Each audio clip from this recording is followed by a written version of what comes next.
राज्यातील शेतकऱ्यांसाठी महत्त्वाच्या आजच्या संध्याकाळच्या या बातमीपत्रात तुमचं मनपूर्वक स्वागत आहे। शेतकऱ्यांसाठी विशेष बातमीपत्र असलेल्या या महत्त्वाच्या बातमीपत्रात आपण आजच्या या ताज्या घडामोडी बघूया। संत्रा बागांचे सौदे चढ्या दराने, व्यापारी निर्यातदार खरेदीसाठी सरसावले, उत्पादन घटल्याचा परिणाम, संत्रा बागांचे सौदे दराने। तापमान वाढ रोखणे शक्य, सायमन स्टील। जागतिक तापमानवाढी संदर्भात या वर्षात नकारात्मक बातम्या येत असल्याच्या पार्श्वभूमीवर सायमन स्टील यांनी ही महत्त्वाची बातमी दिली आहे। पीएम किसानचा हप्ता 20 जूनला शक्य, पंतप्रधान शेतकरी सन्मान निधी म्हणजेच पीएम किसान योजनेचा 20वा हप्ता येत्या शुक्रवारी पात्र शेतकऱ्यांच्या बँक खात्यात जमा होण्याची दाट शक्यता आहे।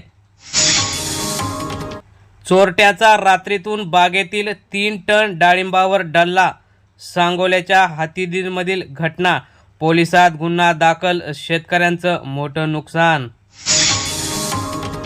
स्वस्त आयातीमुळे तुरीचा बाजार दबावात, हमीभावापेक्षा किमान 12 ते 15% दर कमी, तुरीचे भाव मागील हंगामात तेजीत होते, यावेळी कमी आहेत।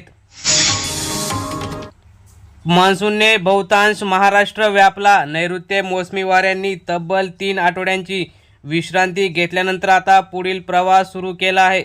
सोमवारी मान्सूनने संपूर्ण कोकण महाराष्ट्र व्यापला आहे। हिंगोलीत हळद दरात नरमाईच, क्विंटल मागे 100 ते 400 रुपये घट, 1825 क्विंटल आतापर्यंत आवक झालेली आहे। कर्नाटकात मुसळधार पावसामुळे मंगळूर शहरात अनेक ठिकाणी पाणी साचले असून प्रशासनाने वेळीच नाले सफाई साफ न केल्याचा स्थानिकांचा आरोप। केदारनाथ येथे हेलिकॉप्टर कोसळून 7 जणांचा मृत्यू, उत्तराखंडातील केदारनाथ येथे रविवारी पहाटे हेलिकॉप्टर कोसळले असून त्यामध्ये महाराष्ट्रातील 3 जणांचा मृतांमध्ये समावेश आहे। इंद्रायणी नदीवरील पूल कोसळला, 3 जणांच्या मृत्यूची भीती, तळेगाव दाभाडे परिसरातील कुंडमळा येथील घटना, 3 जणांचा मृत्यू झाल्याची व्यक्त केली भीती।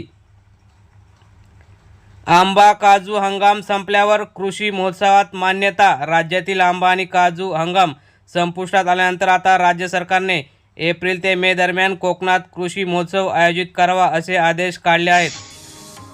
तर शेतकरी बांधवांनो आणि मित्रांनो, ह्या होत्या आजच्या शेतीविषयी महत्त्वाच्या ताज्या झटपट बातम्या। अशाच बातम्यांसाठी चॅनलवर जर नवीन असाल तर चॅनल सबस्क्राईब करून बेल आयकॉन प्रेस करा। धन्यवाद। जय जवान जय किसान।